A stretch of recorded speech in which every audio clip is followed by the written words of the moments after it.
Sir 9 से 11 अगस्त तक कारगिल में भूख हड़ताल के साथ विरोध प्रदर्शन आप शुरू किया है आपने, क्या वजह रही इस बार शुरू करने की, क्योंकि कई संगठन भी शामिल हैं आपके साथ? आज 9 तारीख से 11 अगस्त तक कारगिल में कारगिल डेमोक्रेटिक अलायंस जो है वो एपेक्स बॉडी ले के साथ मिलके ये संघर्ष कर रहे हैं, अनशन कर रहे हैं, बल्कि 3 दिन का।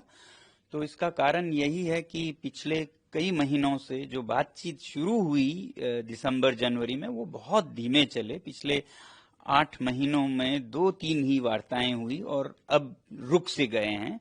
जो बुलाने वाले थे जुलाई में 15 को, 20 को, फिर 28 को कहा गया, फिर बुलाया नहीं गया।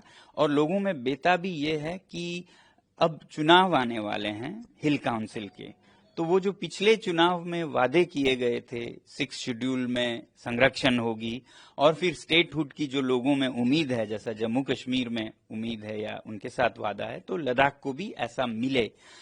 खासकर इन 2 मुद्दों पर लोग दोबारा से आवाज उठा रहे हैं कि इन्हें आप चुनाव से पहले लद्दाख के जो हिल काउंसिल के, इस पे गौर कीजिए और इस पे उसे सुलझाइए, बातचीत दोबारा शुरू कीजिए।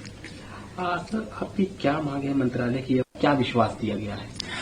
देखिए, अभी तक जो 4 बिंदु थे, जिसमें से 3 मुख्य थे, एक स्टेटहुड का या डेमोक्रेसी का, एक संरक्षण का और तीसरा था रोजगार का, जो कि छोटा था मगर उस पे काफी बातचीत हुई, उस पे कुछ समाधान भी निकले।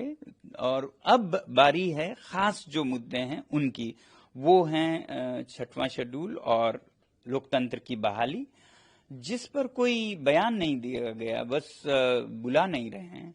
और लोगों को ये लगता है कि वो टाल रहे हैं तब तक कि जब तक ये चुनाव खत्म ना हो जाए, और लोग चाहते हैं कि ये खत्म हो चुनाव से पहले, क्योंकि ये पिछले चुनाव के वादे थे और दूसरा चुनाव भी आ जाए और चला जाए तो फिर वो वादे अब वैलिड नहीं रहेंगे ना, फिर वो चुनाव खत्म हो गए। तो इसलिए वो अकाउंटेबल, जवाबदेही लेना चाहते हैं नेताओं से कि आप अगला चुनाव लड़े उससे पहले पिछले के वादे पूरे कीजिए।